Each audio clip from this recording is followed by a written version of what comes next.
So thank you very much for coming today. This is the first in a series of 6 author readings in the Letters and Arts Society reading series that we've run here for 37 years at Fanshawe College. And should you go to the library at Fanshawe, you will see portraits up through that central stairway area. 90 portraits up there now, with another more than 50 to hang, of guests, famous Canadians who have been here.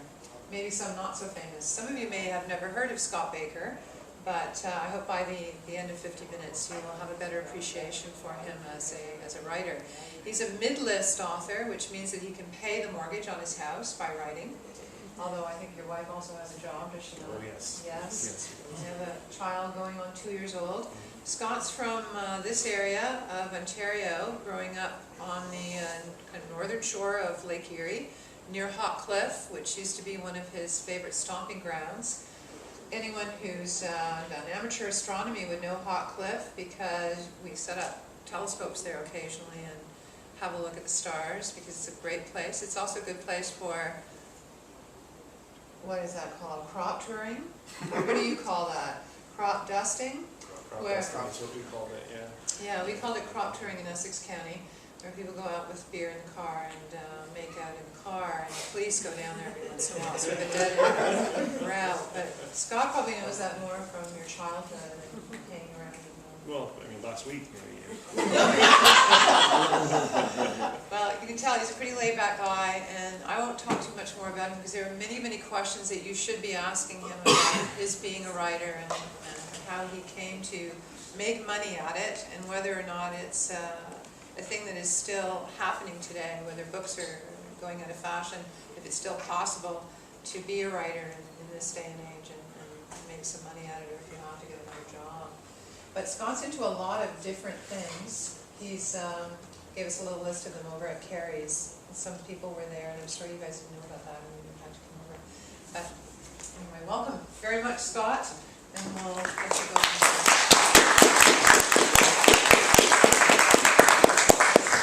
It's good to be back. It's been, what, maybe 4 weeks since our class? Yeah. And 5 years since you were here last with us. 5 years, doing yeah. This. And then 4 years before that, I taught here for a couple of years as well. Actually, just before my books started doing well enough that I could quit teaching and start writing full time. My own personal experience with readings is that, excuse me, I'm getting my daughter's cold. My own personal experience is that readings can actually really, really be boring. So what I always try to do when I do readings is to keep the passage short, so about 15, 20 minutes or so, and then actually just simply do Q&A afterwards, right? So especially if you find my writing boring, maybe think of a question that you'd much rather hear me talk about. So readings are very, very curious beasts, and I know some writers who are, I don't know what's the word, dramatic, theatrical, and they can literally act out, what they write on a stage and just be tremendously, tremendously entertaining. Unfortunately, I'm not one of those writers, and I don't think I ever will be, so I'm not going to pretend otherwise. What I have here is a section of a book I've been sitting on for, I think, almost 3 years now, that I've just been writing and rewriting. To me, it's interesting. It's an interesting thing to lay on you all, just simply because it's actually Canadian literature.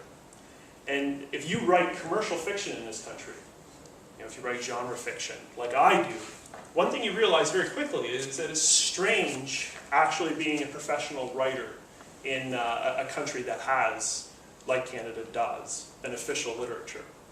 It's strange because, in a certain respect, it doesn't matter how many books you sell, you're kind of invisible. And this breeds a lot of resentment in the commercial fiction community in Canada. We sit and drink beer and bitch and moan and cut up Canadian literature. And what we do is we make spoof recipes, formulas, for the formula for Canadian literature. And my favorite formula, my favorite recipe that I came up for this was Canadian literature is an extended meditation on the quotidian minutiae of post-colonial, prairie urban, gay straight Canadian life. This is just a joke, right? And I know it doesn't even come close to covering even the majority of Can Lit, right? But it's just these making fun of people who you feel have a leg up is just one of those enjoyable things. That one of the enjoyable perks of writing in the literary ghetto, as I do. So I got it in my head to actually take this little recipe and pitch it to the Canada Council for the Arts. Actually, the institution that's funding this very talk right now. So it's kind of actually a little, how should I say, ingracious of me to make fun of them. But I pitched it to them on a lark. I thought to myself, I'll give them my spoof recipe and see what happens. So I pitched it to them. I got a check in the mail for $20,000, right, 4 months later. I still can't believe it. Still can't believe it. So I had this check for $20,000. So I turned to my wife and I said, what the hell am I going to do now? I mean, it was a spoof that I pitched. And my wife said, you're going to cash that check. Right? And I said, but if I cash the check, I have to write the book. And she says, who says you have to write the book? How are they going to know? And I said, well, I'll know. That's important. And so I did. I cashed the check, and I actually wrote a work of Canadian literature. And I decided what I wanted to do was to basically take, the MO that I take to all the fiction I write, which is to embrace a genre, embrace the form, and try to stuff it with as much subversive content as I can possibly get away with. So this is, in a sense, in the same way my epic fantasies are anti-epic fantasies, my noirs are kind of anti-noirs, my psychothrillers are kind of, anti-psychothrillers. Anti isn't the proper word, but in each case, the book, it tried to be true, to the genre. So in literary fiction, for instance, you almost always find some kind of sexual infidelity, right? The affair. Affairs are to literary fiction what dragons are to fantasy fiction. And this is what I did. So I built this model, and I wrote as much craziness as I possibly could. And that's what I'm going to read for you, is a section of my Can Lit book. The title is Light, Time, and Gravity. Still haven't even talked to publishers about publishing it. Not ready yet, and I already got $20,000 for it, so I feel like I have the luxury of waiting, biding my time until I think publishing a book is one thing, publishing a book and having it read is an entirely different thing. So I'm just waiting for the right moment. And this, all I really need to say by way of setup is that there is an affair in the book. And this has to do with the affair kind of unraveling itself. Dread slicked him at the sight of Jerry's dodge, like tripping into a sauna. Usually Jerry asked him if he would help out with this or that. He was big on pretexts, even when there was no one around to fool. This time he simply said, "Come on," in a voice as rough as his unshaven jaw. He had the funny eye thing going, where people seemed to be looking around things directly before them, not for any inability, but for lack of motivation. "Sure," Dylan said. Now this is a tobacco farm, 1984. Dylan is actually the narrator, but the narrator is referring to himself in the third person continually for mysterious reasons. Strange, the things you remember. Working nights at the grocery store. Working nights at the grocery store, Dylan and the others would always duck into the walk-in freezers to get high. The mist obscured the smoke, and something about the cold made the weed impossible to smell. The inside of Jerry's Dodge always had a pungent, yet not unpleasant smell, that potpourri peculiar to the modern farm. Dust, sweat, gasoline. But Dylan could smell nothing. He even shivered for the cold. They floated down the field lanes. Nothing was said as they rocked in the seats. The cassette deck remained mute. Dylan found himself wondering whether Jerry had stashed the shotgun he had once mentioned beneath his seat. Strange, the kinds of thoughts and images that flit through your brain at such moments. You would think a death march would pull your priorities into focus, that you would ponder and yearn for important things, family, friends, aspirations. But Dylan, to the best of my recollection, found himself thinking about Scarface, cringing at the damage he had done by openly criticizing it. Of course, his night with Harley, Jerry's wife, his night with Harley was there, along with the certainty that Jerry knew, and that something bad was about to happen. But like tangled sheets beneath romping thoughts about how Al Pacino was too melodramatic, or Michelle Pfeiffer too flat-chested, pinching like ropes gritty with beach sand, but subaltern all the same. Now I wonder whether inanity rules the thoughts of everyone caught in tragic circumstances, whether everyone lies when they recount what went through their beings the moment before they almost died. Trivia, crap, tinsel, things they dare not tell their weeping wives. Jerry pulled up to the irrigation pond, parked where he always did. He continued gripping the steering wheel, as though expecting an imminent hairpin turn. He closed his eyes, shook his head, then finally turned to Dylan with bleary resolution. His breath reeked of whiskey. "Tell me," a kind of doggish whine cinched his voice into silence. He paused to gather his wits or his breath. The world became volcanic with silence. He horked out the window. When he finally turned back to Dylan, his expression was as bland as a small business. "Tell me you didn't fuck my wife." Dylan could think of nothing to say. Jerry was as physically powerful as any man I have ever known. But for some reason, Dylan felt no fear, even as his inability to answer became his answer, even as the madness crawled into the fat man's little boy face. Knowledge as anguish. Jerry exploded in war-reel slow motion. He roared and hammered the steering wheel again and again with his fists. Wham, wham, wham. One of his blows struck the horn, a full-bodied howl, like those you hear in old movies. And it stuck, wailed and wailed and wailed in continuous warning. Screaming profanities, Jerry popped the hood and shouldered open the door. The pickup rocked on its four-wheel independent suspension. Dylan watched him, windshield remote, vanish behind the glaring hood, sobbing, searching for some plug to pull. Dylan could think of nothing to say, so he stepped out, dust puffing about his ratty tennis shoes. Summer tingled. The horn shrieked. The world was on fire. He struck out for the farm on foot, and I walked between those rows you know so well, across the fields, beneath the sun.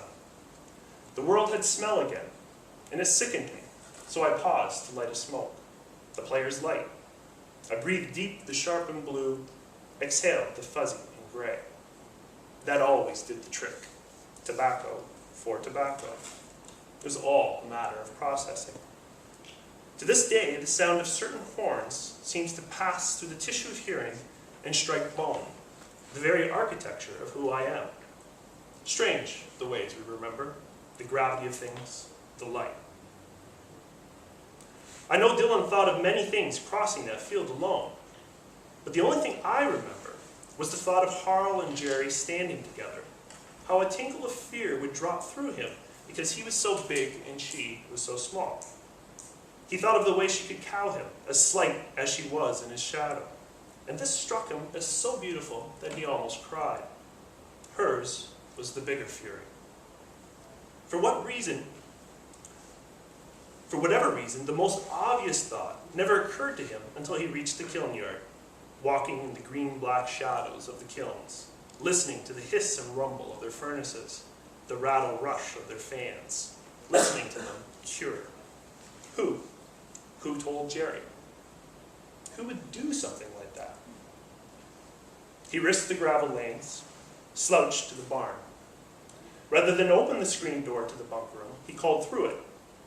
He could see them, the primers, hunched like socialist conspirators around the table, talking in low, serious tones.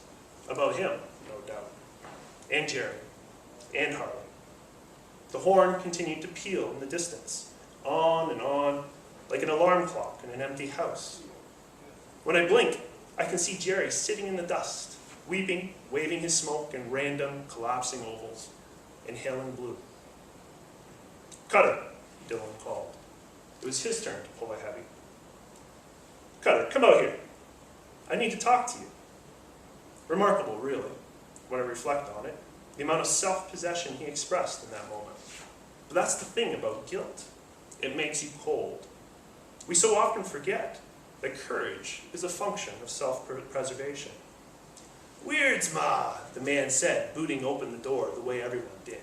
Imagine that. We were just talking about you. Imagine that, Dylan repeated, retreating from the door, walking down the drive to where it bordered beside the barn. It always starts before it starts. The you know you yo-yo.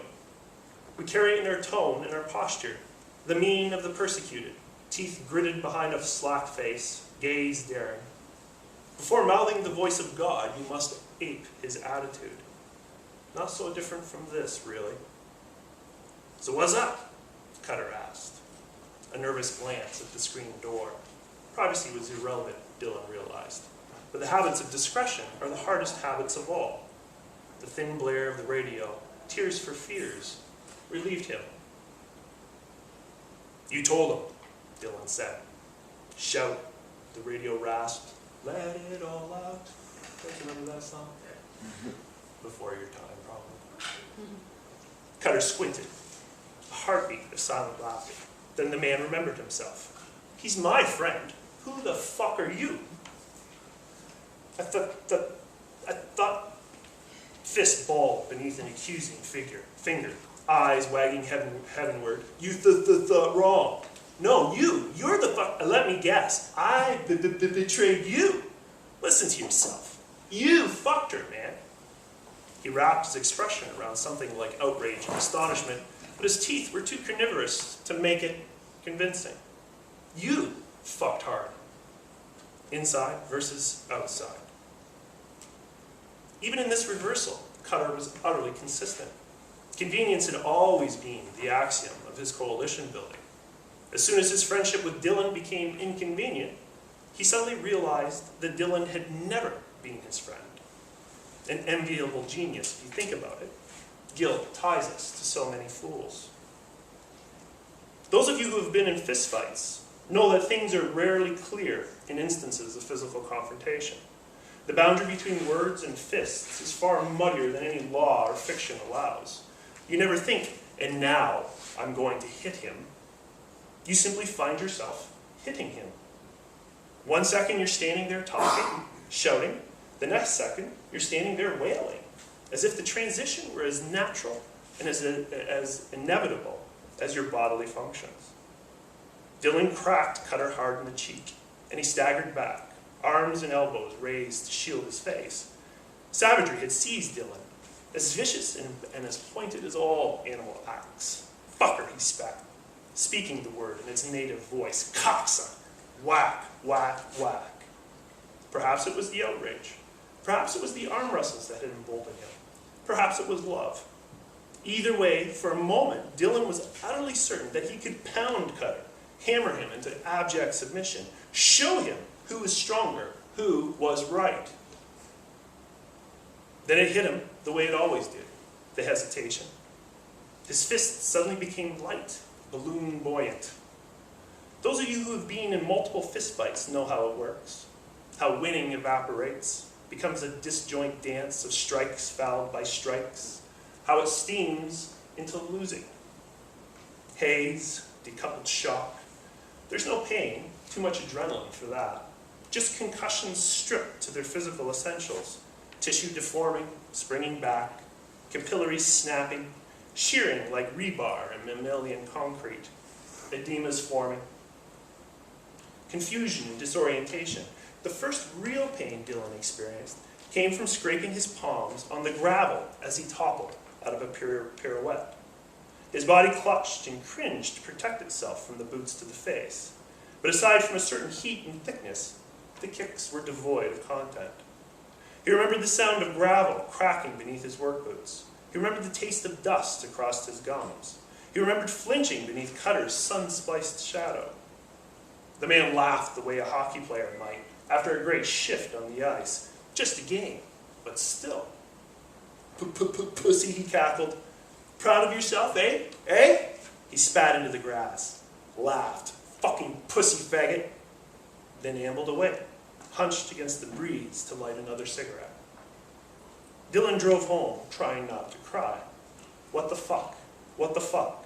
The catechism of the injured, of those who make wheels of their sins. What the fuck? Hissed without a question mark, because it was not a question at all. The child in us knows that we always deserve what we get, simply because we got it. We all have beatings written into us, 1,000,000 years of them, more. Remember this the next time you flinch.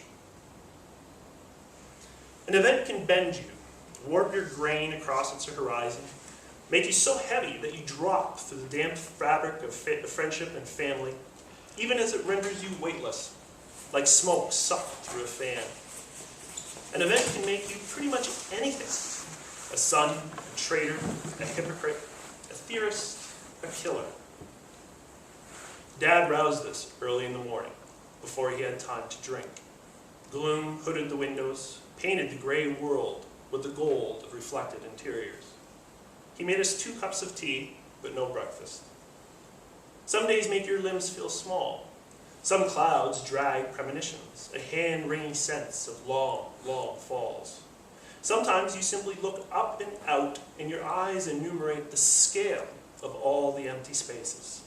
And you shrink and shrink until you're nothing more than a mote twirling between enormities. Until you are nothing more than what you are. I was 9 or 10, I think. It was summer, and it was warm. I remember the humid of slow-moving storms, the sense of the ground moving as a greater sky sailed above. Dad drove the little red Datsun.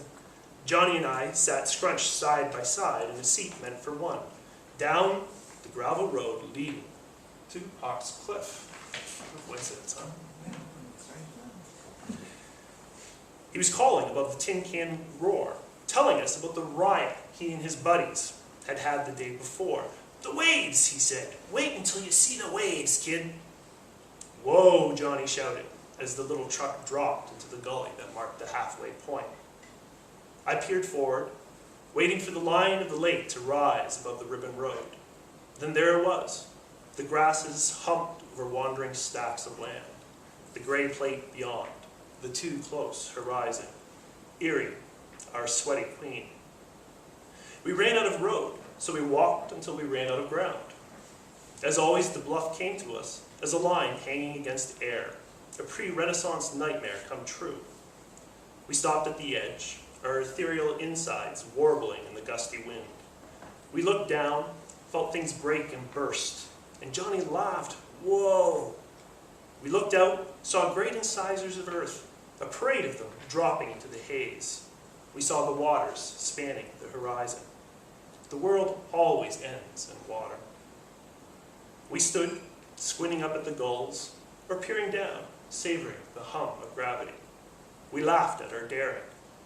We laughed at our fun. We clambered down easily, since we had been raised at the edge of things, bred for breakneck falls. The cliffs were little more than a complication. Look at the waves, Johnny cried, picking his way down backward. The waters reared and heaved beneath him, curling like cobras before striking the clay foundations. Yeah, Dad said, shouting over the lake's whirl drum roar. Scary, eh? We climbed down missing ground. We stripped her underwear, our tidy whiteys, on a small grass promontory only a dozen or so feet above the crown of the waves. The eerie shoreline did not collapse equally. Some sections toppled all at once, whereas others sunk slowly, stately, like a torpedoed battleship. I've seen trees delivered more than 100 feet to the beach standing. I used to think that's the way I want to go, until I met Nancy. We stood for a moment, a near-naked father and his 2 near-naked sons, watching the waves whoosh barooming below. The water was coffee brown for laving the clay foundations. The spray suffused the air with the scent of fish scales and waterlogged gravel. Dad pointed to what looked like a telephone pole jutting out of the sand at an almost perfect angle, as if it had been placed there by the power company. A foolish, yet forgivable experiment. All grids abhor vacuums. Okay, Dad said, timing the waves. Run, run, run! And we ran, laughing, afraid and unfrightened, from the base of our promontory to the pole. Bare little boy feet slapping across flabby sand. A miniature tsunami reared above us, gleaming. Now hug the pole, boys, quick! Lock your... The wave crashed. Turbulence became our medium. The sweet shearing of all things, drowning our squeals, ripping us from our feet, yanking our legs out in the direction of the piling water, then back and around, depositing us on the cold sand as it rolled in sheets into the undertow. Another came crashing in, and another. We squealed in laughter and delight, marveled that Dad could stand when the waves so effortlessly swept us from our feet. Hold on, guys, Dad would cry, laughing. Hold on! Rumble and boom and swish, ha, ha, ha. 3 chilly heartbeats laughing underwater. Blinking and breathless laid out across the sand. I glanced toward the hungry waters, coiling to strike. Only a moment to brace. The world heaves when the surf exceeds the limits of your vision, the world itself. You understand that what encompasses you is your baseline. You feel your occluded frame. Hold on, guys, here comes it. Funny the way the water breaks you by breaking around you, like 1,000 dissolving palms. A wave of schoolyard bullies, crashing into soup and slinking away in garden hose sheets. Again, I was thrown back, a bodily flag. Again, I was swept around 180 degrees.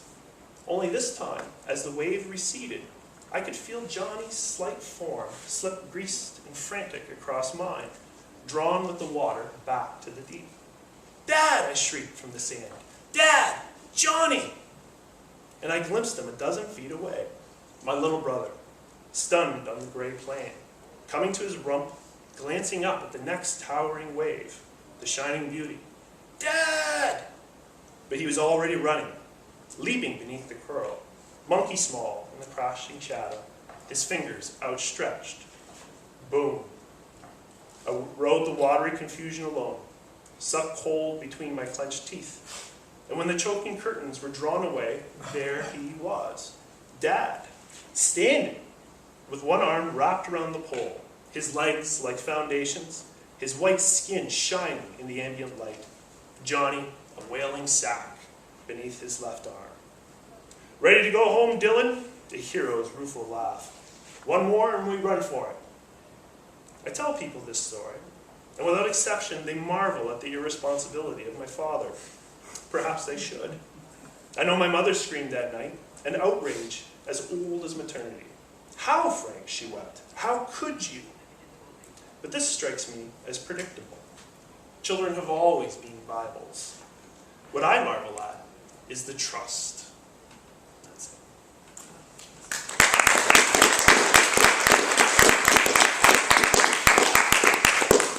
Governor General's Award. This is the easy stuff, the crazy stuff. I thought about reading it, but...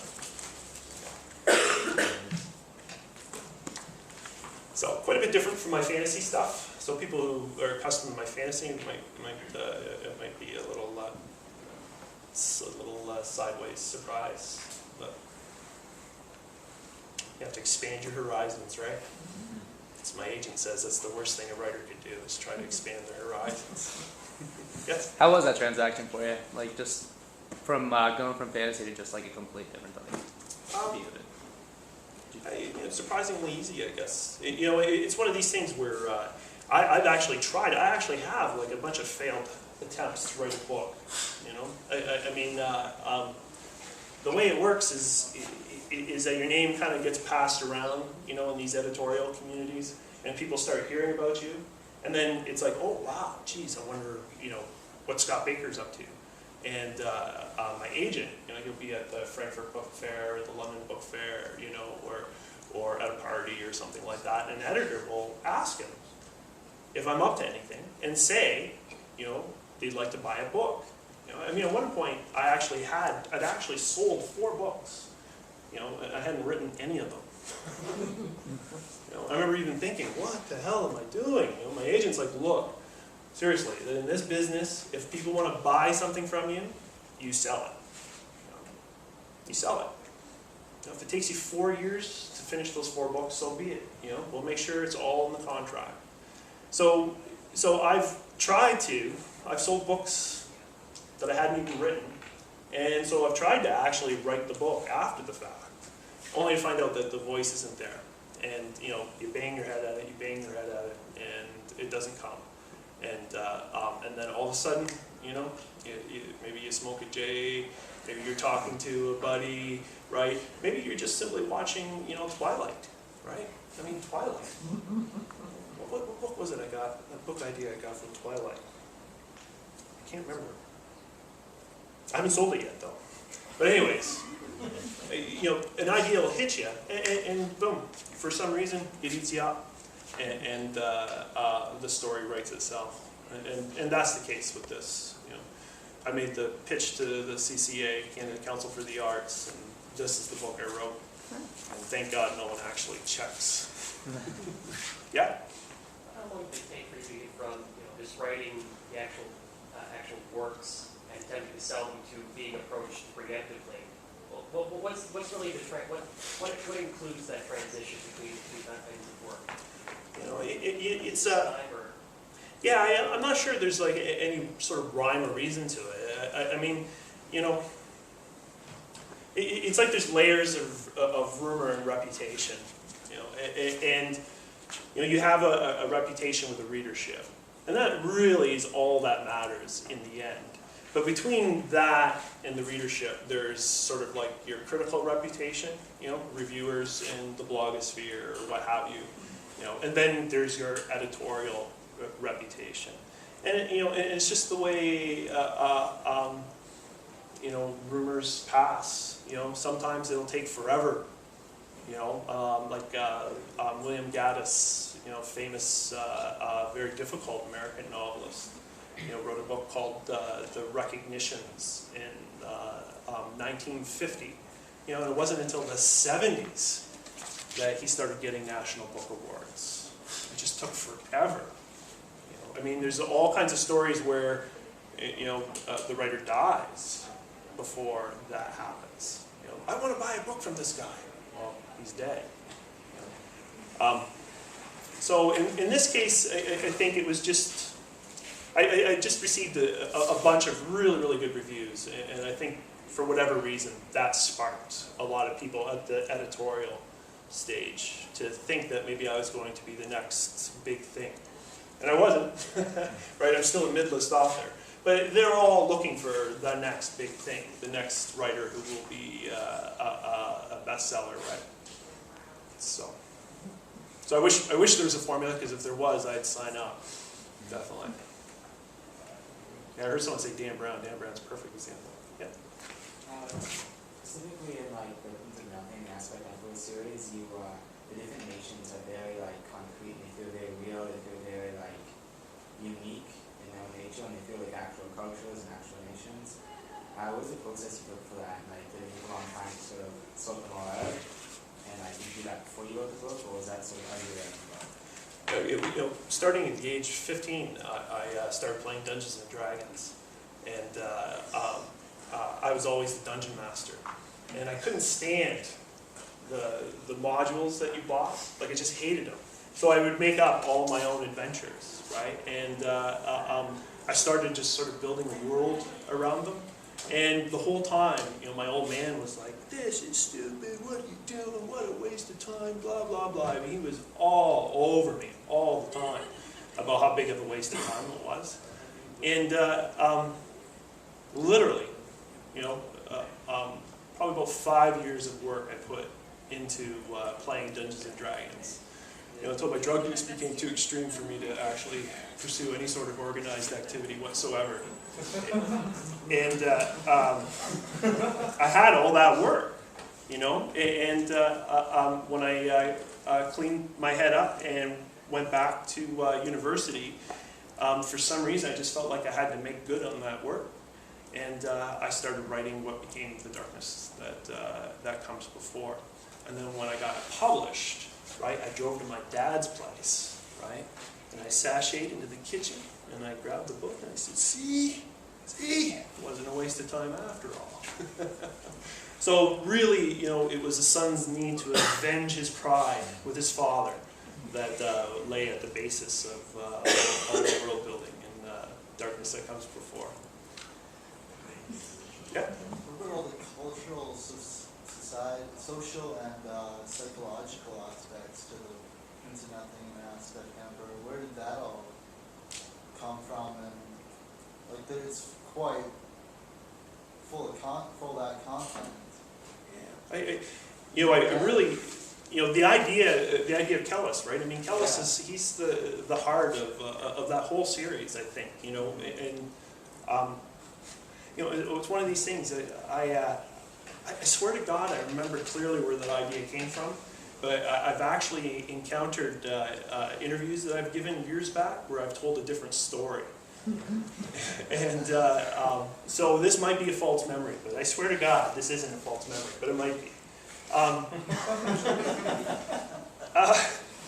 I was reading a book by Douglas Hofstadter called Metamagical Themas. And it was a collection of essays that he had put together from his stint writing for Scientific American on the question of artificial intelligence, largely. And one of those articles was an article on memes. Has everyone heard of memes here? I mean, it's a way of looking at, a meme is just simply an idea, but it's a way of looking at ideas in a genetic sense, right? So if you look at ideas as things that reproduce themselves, right, and persist, you know, and actually invade habitats and take them over and whatnot, right, that's a meme. And I remember thinking to myself, because I was watching, you know, Kung Fu was in syndication back then, and I loved Kung Fu, right? And I remember thinking to myself, wouldn't it be cool to write a book where instead of having a Kung Fu master, right, he was actually a meme master. Right? So instead of kicking ass with his fists and his feet, he actually kicked ass, right, with ideas and beliefs and whatnot. So I just, you know, had this idea for Kellis.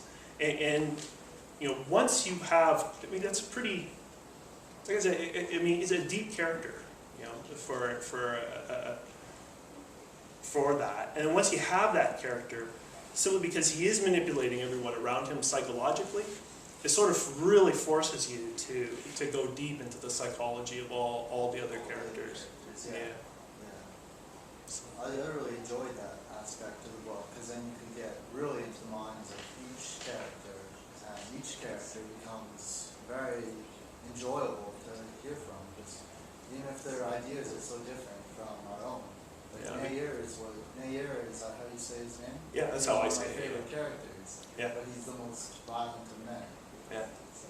Yeah, I mean, everyone's messed up, and Kellis can actually see how they're messed up and manipulate them according to their weaknesses. Push all their buttons. Or save them all. Yeah.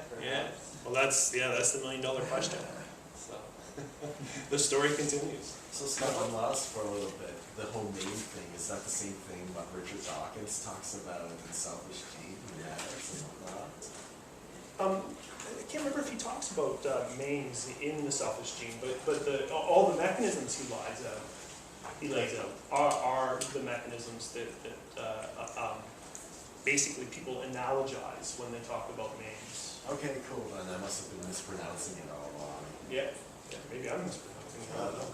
I'm sure if this is on YouTube, right? I'm sure some asshole will log on mispronouncing it or not, right? Do you think writers have an ethical and moral responsibility to their audience? Oh, hell yeah, yeah. I mean, so it's one of these things, like Neuropath, for instance.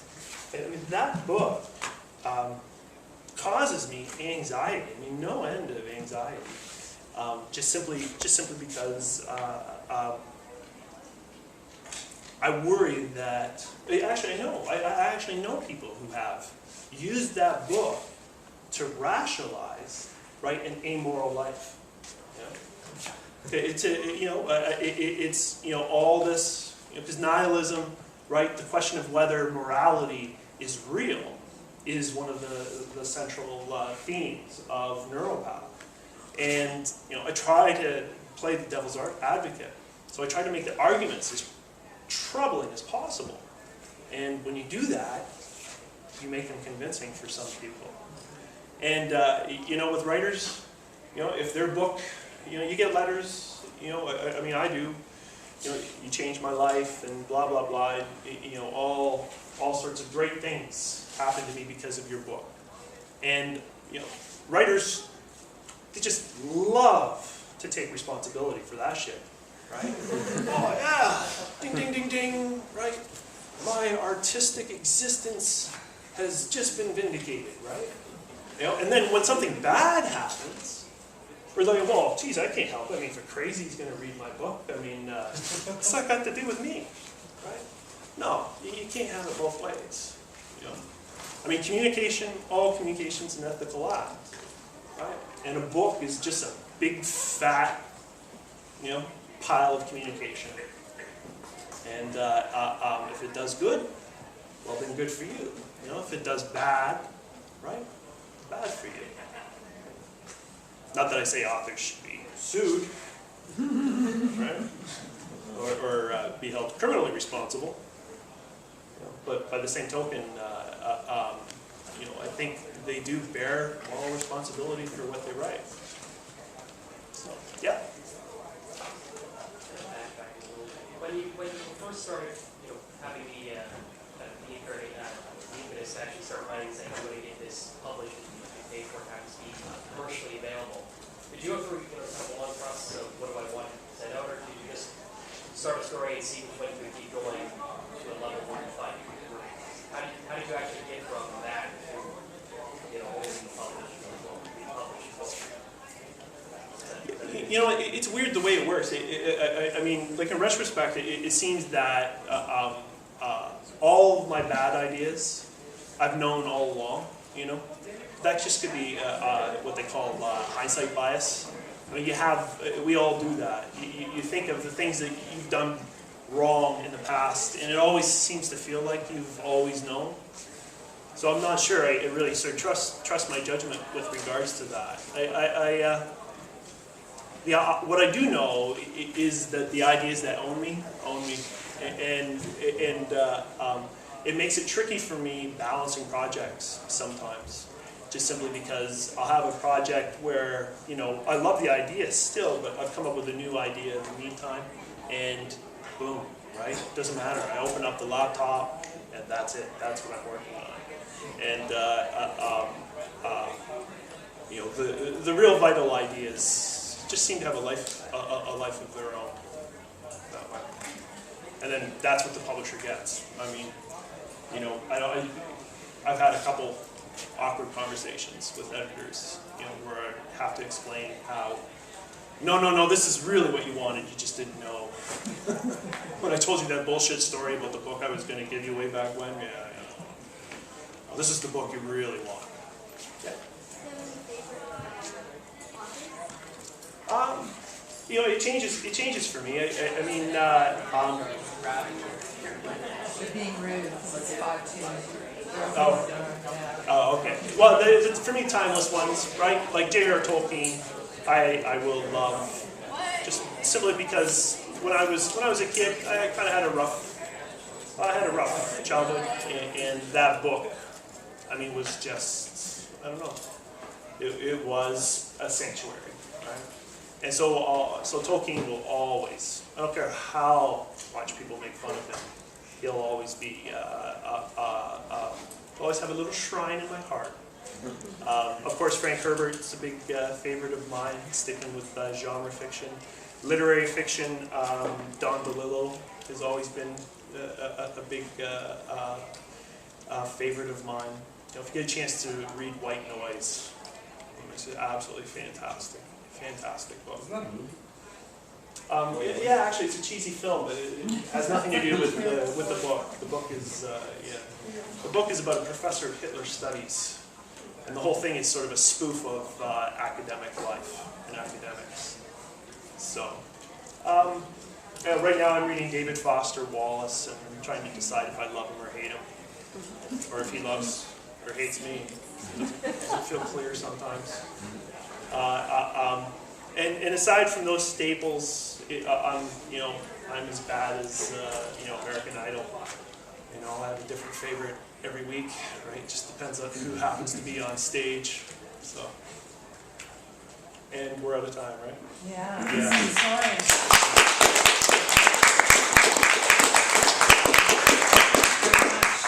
Thank you so much for coming.